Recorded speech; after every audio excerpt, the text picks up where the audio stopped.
My dear students, welcome back to my channel.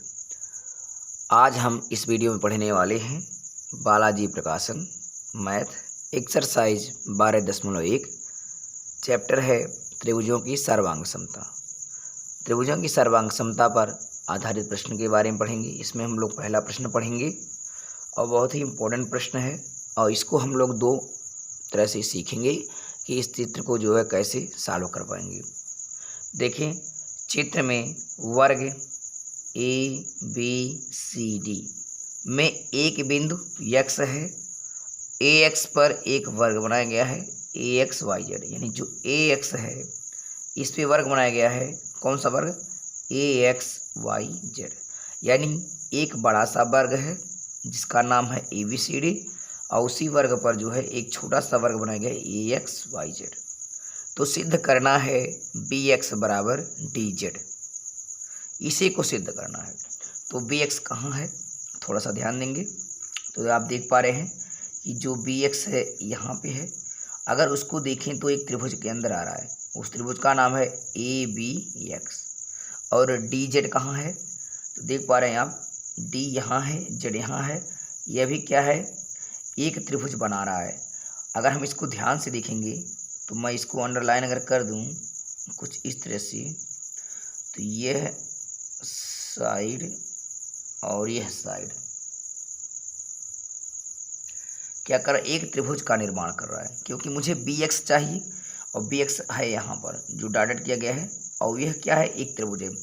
तो कोई भी भुजा अगर हमें बराबर दिखाना हो या कोण बराबर दिखाना हो तो उससे संबंधित त्रिभुज को हम लोग सर्वांग सम सिद्ध करेंगे, तब जाके हमारा हो जाएगा।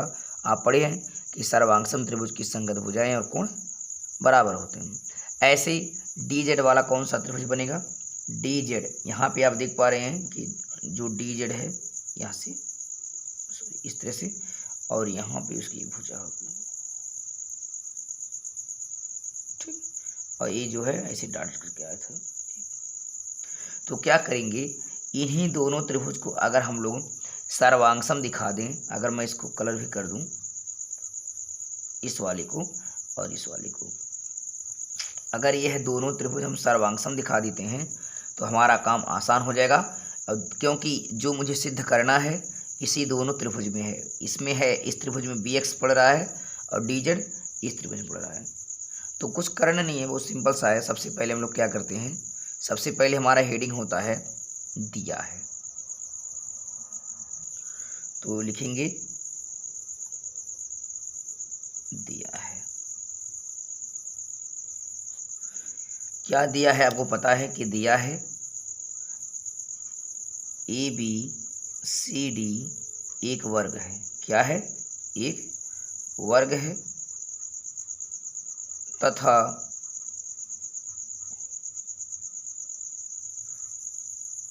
ए एक्स पर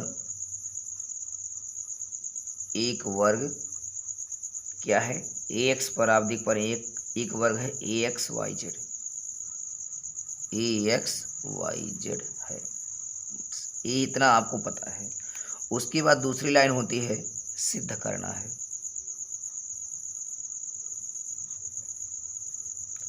क्योंकि ये प्रमेय है, समझ लीजिए। सिद्ध करना क्या है, आपको सिद्ध करना कि बी एक्स डी जेड, यानी बी एक्स और बराबर डी जेड, ये सत्यापन करना है। उसके बाद आप वो यहाँ पे सिद्ध करने का काम करेंगे, सिद्ध या प्रमाण में। तो देखिए अब करना क्या है, आपको वही त्रिभुज लेना है जिसमें बी एक्स और डी जेड आए। तो बी एक्स किस में आ रहा है, तो आप देख पा रहे हैं जो बी एक्स है वो त्रिभुज है ए बी एक्स। तो लिखेंगे त्रिभुज ए बी एक्स एवं, और डी जेड वाला कौन सा त्रिभुज है, डी जेड वाला, यहाँ ए डी है जेड। इसको हम लोग इस तरह लिख पाएंगे ए डी जेड डी, या ए डी जेड भी कह सकते हैं। त्रिभुज का नाम किसी तरह से लिख सकते हैं, कोई बड़ी बात नहीं। हमने क्या लिखा है, ये देखिए कर्ण के हिसाब से लिया है, देखो।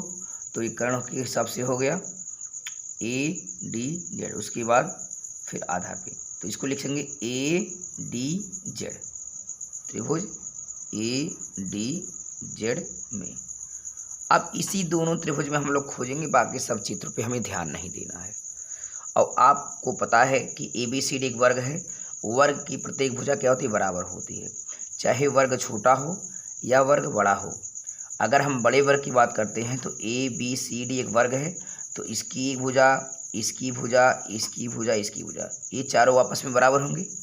और छोटे अगर वर्ग की बात करते हैं AXYZ, तो ये भी एक वर्ग है, तो इसकी भुजा, इसकी भुजा, इसकी भुजा, यानी इसकी भी चारों भुजा क्या होंगी, आपस में बराबर हो जाएंगी। तो वही चीज़ करना है। एक बात ध्यान देंगे, आप पढ़े होंगे कि वर्ग की चारों भुजाएं तो बराबर होती ही होती हैं, और वर्ग के प्रत्येक कोण भी क्या होते हैं, 90 डिग्री। तो आप देख पा रहे हैं इस त्रिभुज में जो आपका AZD है, इसमें यह एंगल 90 का हो जाएगा। यही फर्क नहीं बल्कि सभी एंगल 90 के होंगे, क्योंकि यह भी एक 90 अंश का कोण बनाएगा, यहाँ भी 90 अंश का, यहाँ भी 90 अंश का, क्योंकि वर्ग के प्रत्येक कोण 90 अंश की। तो इसमें एक एंगल क्या हो जाएगा, 90 अंश का, क्योंकि यह छोटी वर्ग में आ रहा है और छोटे वर्ग का एक कोण है। और एक बात, यह भी 90 का होगा, क्यों, क्योंकि देखिए यह क्या है, एक वर्ग की भुजा है, वर्ग के प्रत्येक कोण और वर्ग की भुजा के प्रत्येक कोण, देखिए ये वर्ग की एक भुजा है, तो अंदर भी क्या होगा, 90 बनेगा। जब अंदर 90 बनेगा तो इस बगल भी 90 बनेगा, क्योंकि वर्ग की भुजा क्या है, लंब का काम कर रहा है। आप पढ़े होंगे कि लंब जब होता है तो दोनों तरफ 90 का बनाएगा, एक इधर भी बनाएगा, एक इधर भी बनाएगा। तो वही चीज़ आपको बताना है, क्योंकि वर्ग की भुजा क्या होता है, वर्ग का प्रत्येक कोण 90 अंश का होता है। जब इधर 90 बन गया तो इधर भी 90 बनेगा, क्योंकि वर्ग की भुजा जो है लंब होती है, और लंब जो है 90 अंश का कोण बनाता, चाहे अंदर हो चाहे बाहर हो। तो देख पा रहे हैं कि यहाँ भी एक एंगल, इस त्रिभुज में जो लाल वाला हमने किया है ABX, जिसको आप दर्शाएंगे, इसमें भी एक एंगल 90 डिग्री का बन जाएगा। और दूसरा वाला त्रिभुज ADZ, इसमें भी एक एंगल 90 का, क्योंकि इसमें भी वर्ग की भुजा आ रही है, इसमें भी वर्ग की भुजा। तो यहाँ पे आप वही दर्शा पाएंगे कि इस ABX में, ध्यान से देखेंगे, इस ABX में एक कोण X, जिसका नाम हुआ AXB, कोण AXB, ठीक। और ये बराबर हो जाएगा किसके, इसकी इस त्रिभुज में, इधर वाले त्रिभुज में AZD, कोण AZD। आप लिख देंगे दोनों समकोण, क्या लिखेंगे, रीजन, दोनों बराबर होंगे, दोनों समकोण। जब समकोण हो गए तो आप सर्वांग समता लगाएंगे, तो सर्वांग समता में RHS का नियम लगा पाएंगे, क्योंकि जब दो समकोण त्रिभुज होता है तो हम लोग RHS का नियम लगा पाएंगे। कैसे समकोण हुआ है अच्छे से देख पाएंगे कि देखिए यह भी क्या है, एक छोटा सा वर्ग है, चाहे छोटा वर्ग हो या बड़ा वर्ग हो, वर्ग के प्रत्येक कोण 90 अंश के। ये छोटा सा वर्ग है, तो इधर भी एंगल 90 का बनेगा और बाहर भी 90 का बन जाएगा, क्योंकि ये जो वर्ग है एक भुजा है, वर्ग की भुजा 90 अंश का कोण बनाएगी, चाहे अंदर हो या बाहर हो। और यह क्या कर रहा है, यह एक आधार रेखा पे टिका हुआ है, तो यह आधार रेखा पे टिका है, तो इसकी भुजा जो है इस लंब का काम कर रही है। जो लंब का काम करे, इधर तो 90 का बनाएगा ही बनाएगा, क्योंकि छोटे वर्ग में है, छोटे वर्ग का प्रत्येक कोण 90 का है, तो इधर भी जाएगा, क्योंकि जब उल्टा टिप पड़ता है ना लंब, तो दोनों ओर 90 अंश का बनता है, तो यह भी 90 हो जाएगा। जब यह 90 होगा तो यह किस त्रिभुज में है, ABX में, जिसको सत्यापन करना है।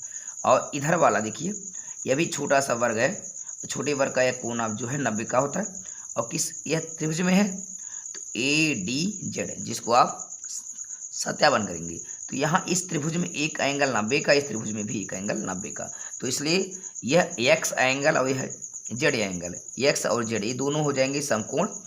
तो समकोण हो गए, 90 के हो गए, क्योंकि वर्ग के प्रत्येक कोण है, और वर्ग के प्रत्येक कोण 90 अंश के होते हैं।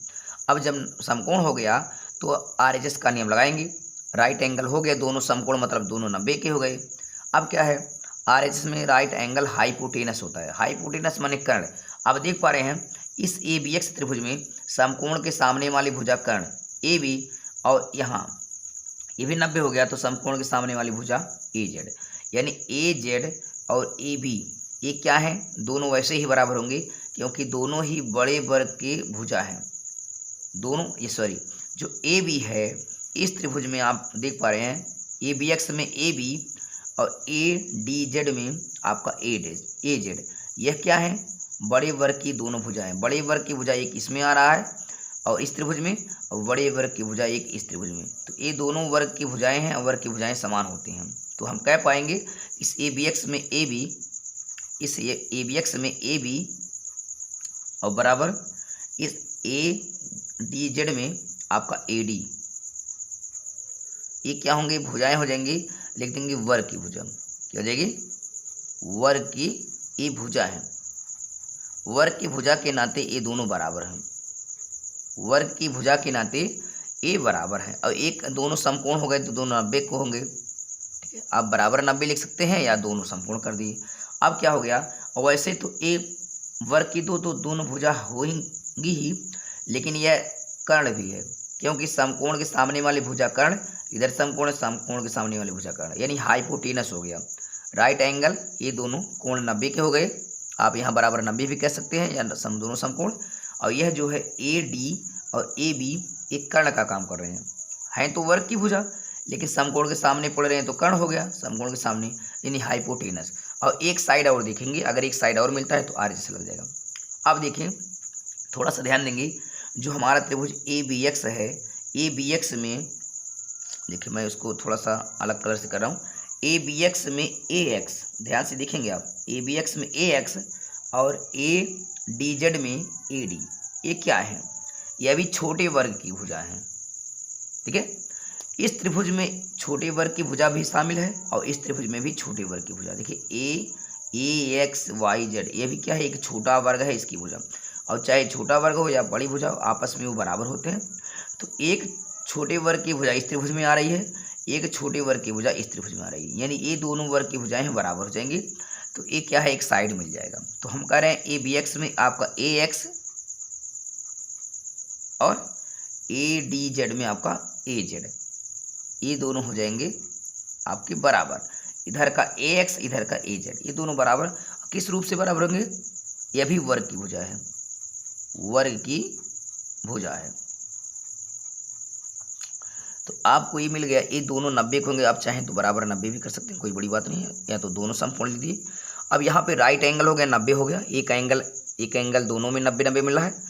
और ये वर्ग के जो ए बी है, जो ए बी है और यहाँ ए जेड है, ए डी है, इधर में ए बी, इधर में ए डी, ये दोनों वर्ग की भुजा है, लेकिन इस त्रिभुज के हिसाब से वो हाइपोटेनस कर्ण है। तो यह क्या हो गया, एच हो गया। और इस त्रिभुज में ए एक्स, इस त्रिभुज में ए जेड वर्ग की भुजा है, लेकिन ये क्या है, एक साइड का काम कर रही हैं। तो इसलिए मैं आर एच एस नियम लगाऊंगा, आर एच एस। तो लिख पाऊंगा, इसलिए त्रिभुज हमारा ए बी एक्स, जिसको सर्वांगसम कर रहे थे, ए बी एक्स सर्वांगसम हो जाएगा त्रिभुज ए डी जेड में, ये सर्वांगसम हो जाएगा। और किस सर्वांग समता कसौटी से हुआ है, आप देख पा रहे होंगे, ये सर्वांगसम हो गया।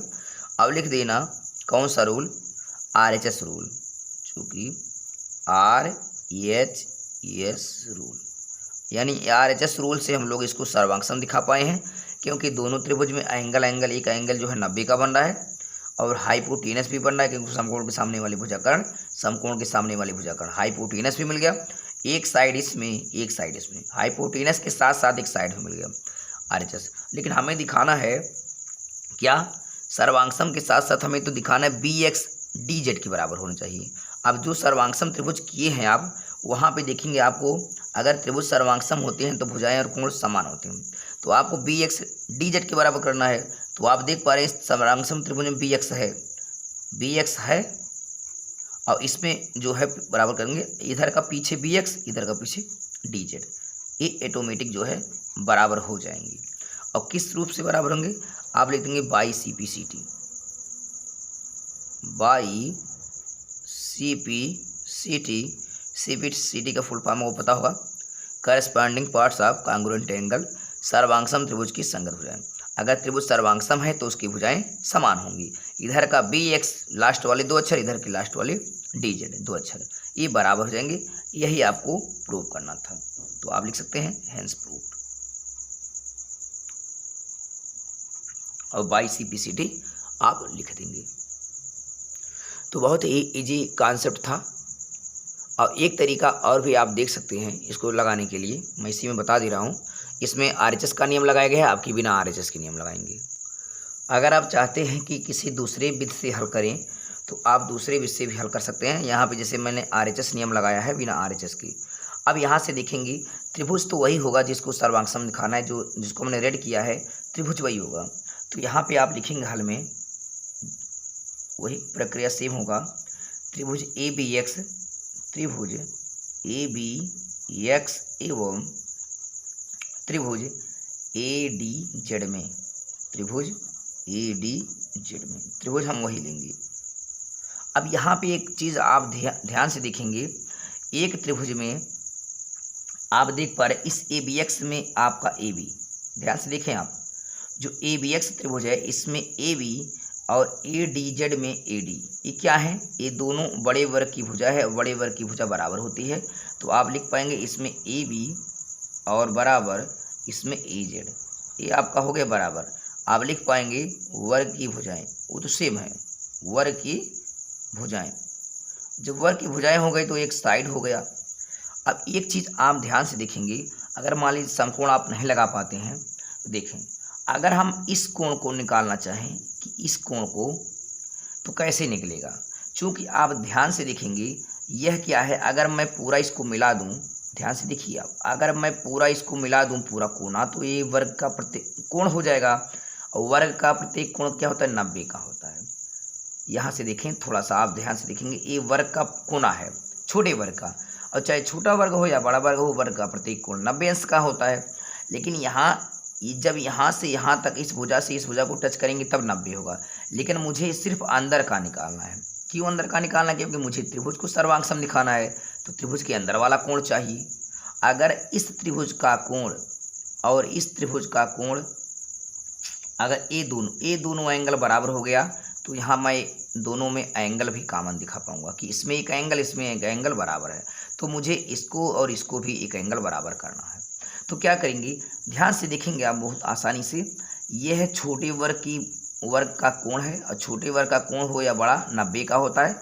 लेकिन मुझे अंदर चाहिए, तो अंदर निकालने के लिए क्या करेंगे, 90 में से हाई घटा देंगे। ये देखिए आप देख पा रहे हैं ये त्रिभुज की बाहर है, ये जो पतला सा देख पा रहे हैं आप, जिसको डी ए एक्स जो देख पा रहे हैं, ये पतला सा एंगल है, ये त्रिभुज के बाहर बन रहा है। अब मुझे सिर्फ त्रिभुज चाहिए, तो त्रिभुज के बाहर बन रहा है, तो मुझे त्रिभुज निकालना हो, तो इसको क्या करेंगे, समकोण में से इसको घटाएंगे तो मुझे त्रिभुज मिल जाएगा। तो अब इसको क्या करना है, इसको लिखेंगे क्या कि 90 माइनस, देखिए ये 90 डिग्री है पूरा वर्ग का प्रत्येक, अब इसमें मैं डी एक्स घटाऊँगा, डी ए एक्स घटा दूंगा, डी ए एक्स घटाऊंगा तो मुझे ए मिल जाएगा, अंदर वाला कोण। और इधर भी अगर देखें, इधर भी अगर देखें तो ध्यान से आप देखेंगे, थोड़ा सा चित्र में बहुत ज़्यादा चित्र हो गया है, इसमें कई लाइन। ये देखिए यहाँ से ये वाला, यहाँ मैं थोड़ा सा बड़ा कर, ये देखिए यह बड़े वर्ग का कोण है कि नहीं है। आप देख पा रहे हैं ए बी सी डी वर्ग है, तो यहाँ इस भुजा से इस भुजा का जो एंगल बनेगा ये 90 बनेगा, क्योंकि वर्ग का प्रत्येक कोण 90 का होता है। लेकिन मुझे सिर्फ त्रिभुज के अंदर चाहिए, क्योंकि मुझे त्रिभुज को सत्यापन करना है।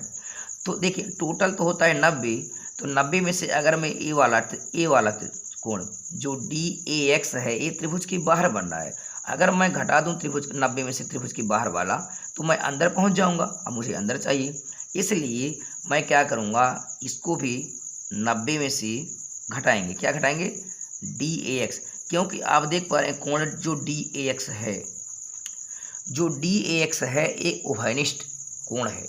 इस छोटे वाले वर्ग में भी डी ए एक्स है, डी ए एक्स आ रहा है, और बड़े वाले वर्ग में भी डी ए एक्स आ रहा है, दोनों में कॉमन है। तो कोई बात नहीं, जो चीज़ देखिए, जो चीज़ छोटे त्रिभुज वर्ग में मिला है वही हमें बड़े वर्ग में मिला है। तो मैं कह सकता हूँ इस 90 में से जब इस 90 में से आप डी ए एक्स घटाओगे तो मिलेगा जेड ए डी, क्या मिलेगा, ए एंगल मिलेगा अंदर वाला, तो इसको कहेंगे जेड ए डी, मिलेगा कोण जेड ए डी, ठीक है। अब इधर वाला अगर हम घटाएंगे, इधर वाला, इधर हम लोग जब घटाएंगे इधर 90 में से, 90 में से ए घटाएंगे तो अंदर मिलेगा, इसको मिलेंगे, कहेंगे हम बी ए एक्स, कोण बी ए एक्स। मतलब कि छोटे वर्ग का भी एंगल 90 माइनस डी एक्स है और बड़े वर्ग में भी जो एंगल त्रिभुज के अंदर पड़ रहा है वह भी सेम है। यानी एक एंगल भी मिल गया हमें, यानी एक भुजा तो मिल गया, एक एंगल। अब एक साइड हो गया ये और एक एंगल मिल गया, और एक साइड मिल जाए तो साइड एंगल साइड से हम लोग दिखा पाएंगे। तो देख पा रहे हैं इस त्रिभुज में, जो त्रिभुज आप सर्वांगसम दिखा पा रहे हैं, दिखाएंगे ए बी एक्स, उसमें आपका ए एक्स है और ए डी जेड में भी आपका ए जेड है। इस त्रिभुज में ए एक्स, इस त्रिभुज में ए जेड, ये भी दोनों वर्ग की भुजा है। तो आप कह पाएंगे ए एक्स, इधर में ए एक्स उधर में ए जेड, ये क्या है, ये भी वर्ग की भुजा है, वर्ग की ये भी भुजा है। ठीक, तो देखिए यह भी वर्ग की भुजा इस त्रिभुज में, यह भी दोनों में मैच कर रहा है वर्ग की भुजा। और यह एंगल दोनों देखिए सेम है, और यह साइड वर्ग की भुजा, यह साइड वर्ग की भुजा बराबर है। तो साइड एंगल फिर साइड से दोनों त्रिभुज हो जाएंगे सर्वांगसम। देख पा रहे हैं, हम कह सकते इसलिए त्रिभुज ए बी एक्स सर्वांगसम हो जाएगा त्रिभुज ए डी जेड, ये सर्वांगसम हो जाएगा। और यहाँ पे कौन सा नियम लगाएंगे, ध्यान से देखेंगे कौन सा नियम लगाएंगे। देखिए ये साइड मिल गया, फिर एंगल मिल गया, फिर साइड मिल गया, साइड मिल गया, फिर एंगल मिल गया, फिर साइड मिल गया। तो side angle side rule, side angle side rule से आप सत्यापन कर दिए। जब दो त्रिभुज सर्वांगसम हो जाता है तो उनकी संगत भुजाएं संगत कोण बराबर होते हैं। हमें सिद्ध करना है बी एक्स, तो पीछे की दो साइड मिल गया बी एक्स और इधर पीछे का डी जेड। ठीक है, ये दोनों अपने आप इक्वल हो जाएंगे और यही चाहिए भी था। और यहाँ लिख देंगे by C P C T, by C P C T, यानी सर्वांगसम त्रिभुज की संगत भुजाएं। अगर दो त्रिभुज सर्वांगसम है तो भुजाएं संगत होंगी। इस तरह से आप जो है दो तरीके से सर्वांगसमता को सीखे हैं। अब बहुत ही आसान तरीके से समझाया गया है। अगर आपको एक बार में समझ में नहीं आता है तो इसको आप जो है रिवर्स करके दोबारा देख लीजिए, आपको जरूर समझ में आ जाएगा। तो देखिए हमें बी एक्स डी जेड को सर्वांग बराबर दिखाना था, तो बी एक्स डी जेड वाले त्रिभुज को हमने लाल से रंग दिया है, इन्हीं को सर्वांगसम दिखाना था। और इनको सर्वांगसम दिखाने के लिए हमारे पास कई कसौटियाँ होती हैं। और यहाँ पे देखिए ए वर्ग का प्रत्येक कोण था 90, और यह भी देखिए ये भी वर्ग का प्रत्येक कोण इधर 90 है तो उधर भी 90 बनेगा। ठीक है, एक लंब का काम कर रहा है उस रेखा पर, तो यह भी 90, यह भी 90। तो अगर दो त्रिभुज में एक कोण 90 का हो जा रहा है, मिल रहा है, तो वहाँ पे हम लोग RHS का नियम लगाएंगे। RHS में राइट एंगल मिल गया दोनों में, ये समकोण के सामने वाली भुजा कर्ण, समकोण के सामने वाली भुजा कर्ण, ये दोनों कर्ण का काम कर रही है जो कि वर्ग की भुजा है और वर्ग की भुजा बराबर होती है। फिर इसके बाद हाइपोटेनस हो गया, फिर साइड चाहिए। इस त्रिभुज में ए एक्स, इस त्रिभुज में ए जेड, ये भी छोटे वर्ग की भुजा है और ये आपस में इक्वल हो जाएंगे, साइड हो जाएगा, RHS से हो जाएगा बराबर। अगर मैं इसको RHS से ना लिखा के साइड एंगल साइड से दिखाऊं तो त्रिभुज के अंदर वाला इस समकोण, ठीक है, इस समकोण में आ रहा है और समकोण में पूरा समकोण नहीं है। अगर मैं जब DAX वाली पतले के कोण को हटाऊंगा तब मुझे अंदर मिलेगा, और फिर अगर मैं बड़े वाले कोण में जाऊं, ये 90 का है, अगर अंदर जाना है अंदर वाले कोण को तो 90 में से बाहर वाला घटाएंगे तो 90 मिलेगा। यानी कहने का मतलब कि जो DAX कोण है छोटे वर्ग में भी आ रहा है और बड़े वर्ग में भी आ रहा है, यानी कॉमन है। और कॉमन चीज़ को मैं घटा भी दे सकता हूँ, और घटाऊंगा तो देखिए 90 माने DX, 90 माने DX, यानी दोनों एंगल, यानी ये एंगल, ये एंगल, इस त्रिभुज का ये एंगल, इस त्रिभुज का ये एंगल इक्वल हो गया, ऑटोमेटिक एंगल मिल गया। फिर इस त्रिभुज में एक साइड, इस त्रिभुज में एक साइड वर्ग की भुजा हो गई, तो साइड एंगल साइड से हो गया ये त्रिभुज सर्वांगसम। त्रिभुज सर्वांगसम हो गया तो उसकी भुजाएं जो है ऑटोमेटिक बराबर हो गई। आई होप ये वीडियो आपको समझ में आया होगा। अगर ये वीडियो आपको समझ में आए तो उसको लाइक, शेयर और कमेंट करें, और कमेंट के माध्यम से बताएं कि आपको ये वीडियो कैसा लगा, ताकि आपके लिए और अच्छे वीडियो बनाते रहें। तब तक के लिए take care, thank you, good bye.